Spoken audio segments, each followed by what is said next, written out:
Acts chapter 14, this particular part of the narrative is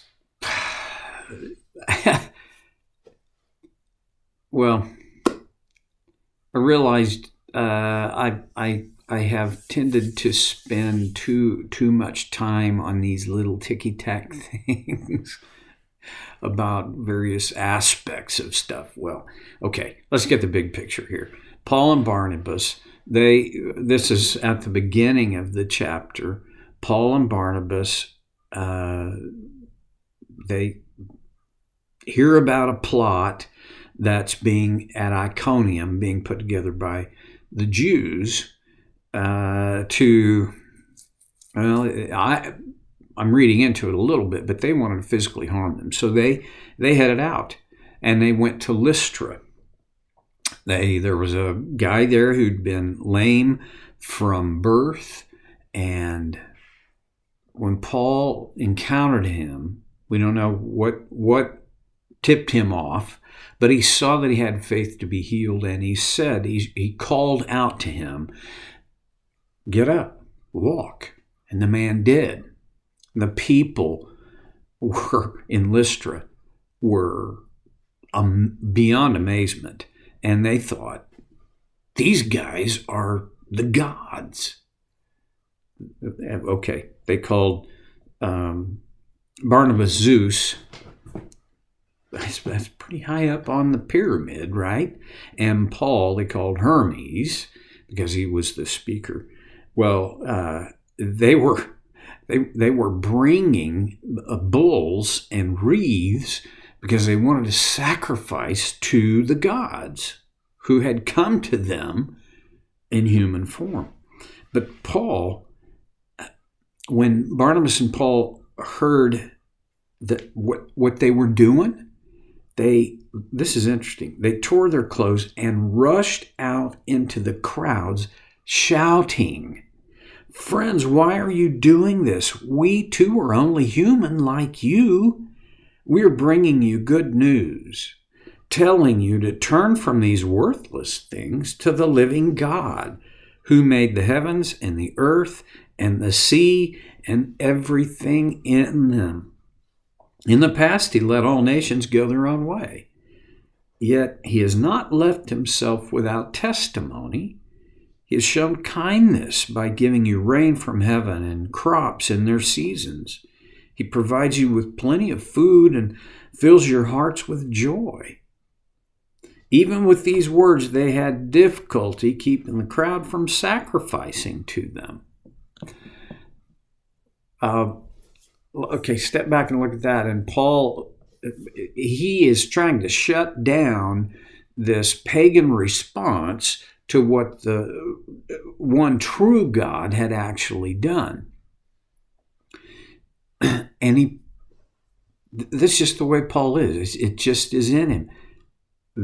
He begins talking about the good news that God wants a personal relationship with everyone. Now that's different because in Roman and Grecian mythology, well, we call it mythology, they called it their fundamental, foundational worship, religious worship.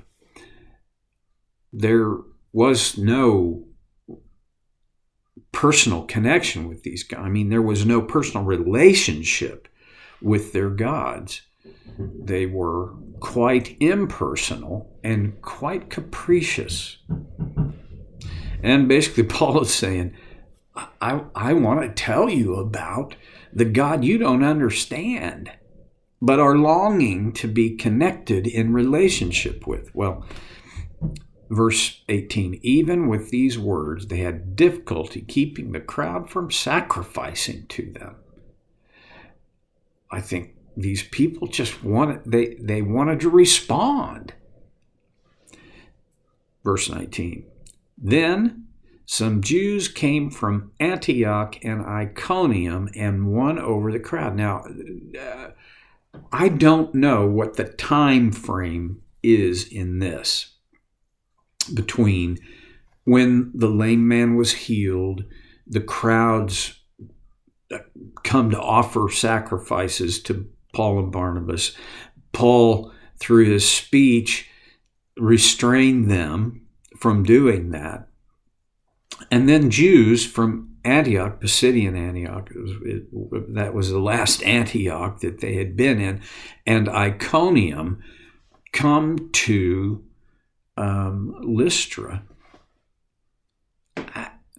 Part of me thinks there would have been some time gap, because what would have motivated these Jews to come from Antioch and Iconium would have been word that Paul was there and people were responding as they were.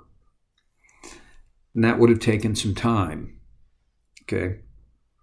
There's this other possibility, though, that the Jews so hated Paul that they wanted to dog him. So they followed him. And their one intention was to harm him in any way they could. And I think they figured out the primary way they could heal him was by discrediting him, turning the crowds who had been very favorable, right? Turning the crowds against him. Well, and I don't know which of those two things happened, but at any rate, I do know their motivation was what I just said.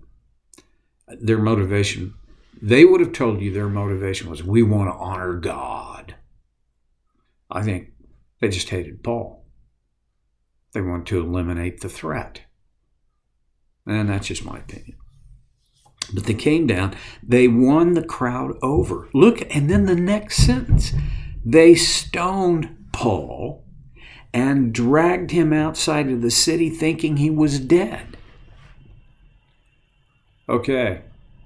This was not just, another piece of the story.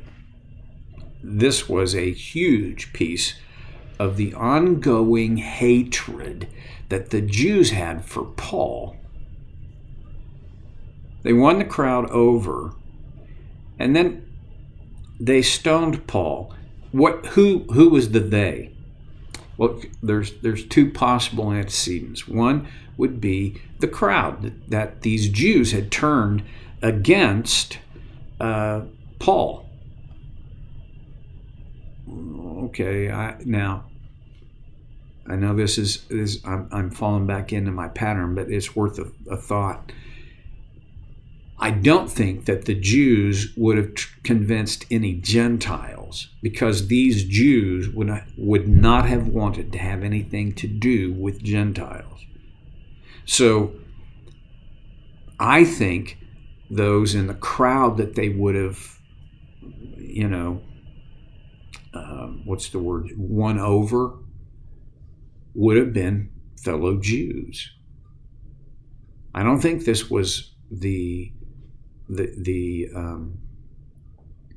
Gentile population of Lystra.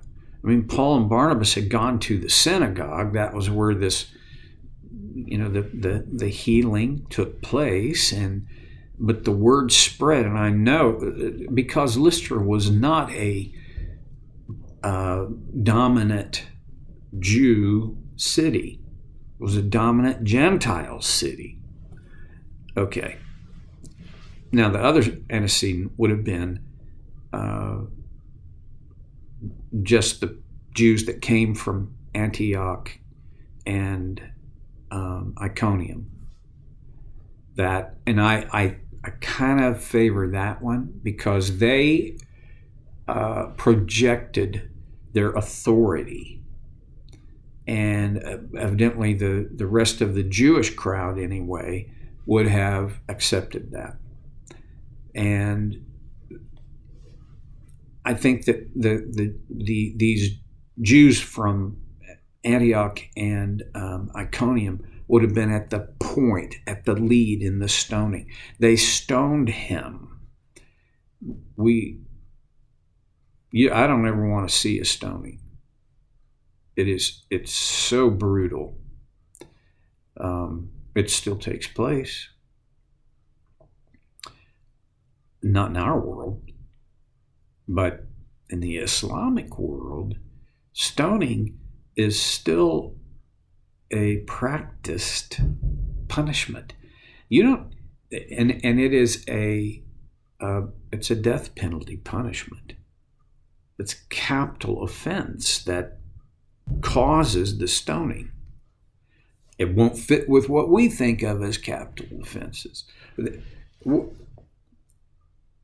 Paul healing a guy, actually it wasn't Paul. God using Paul to heal a guy was not, grounds for the death penalty? No, I don't think so. But for the Jews, blasphemy was, and they would have construed this, I think, to be blasphemy. Well, at any rate, they stoned Paul and dragged him outside the city thinking he was dead. They didn't intend just to hurt him. They were going to rub him out. They were going to, that's it, no more Paul. Well,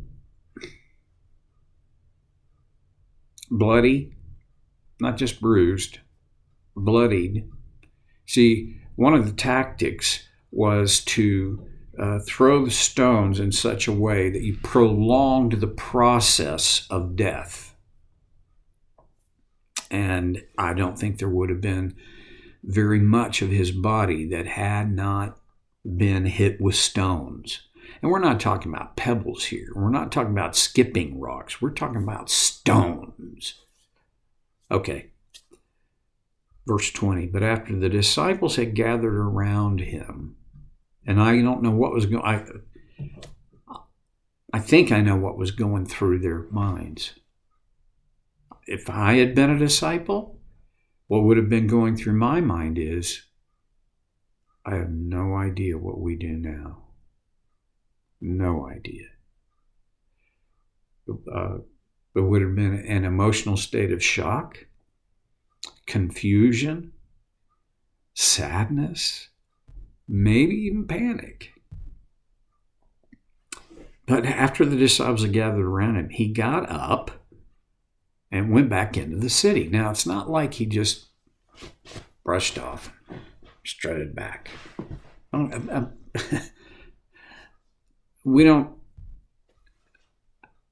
We have to think about put yourself there in the sandals of these disciples.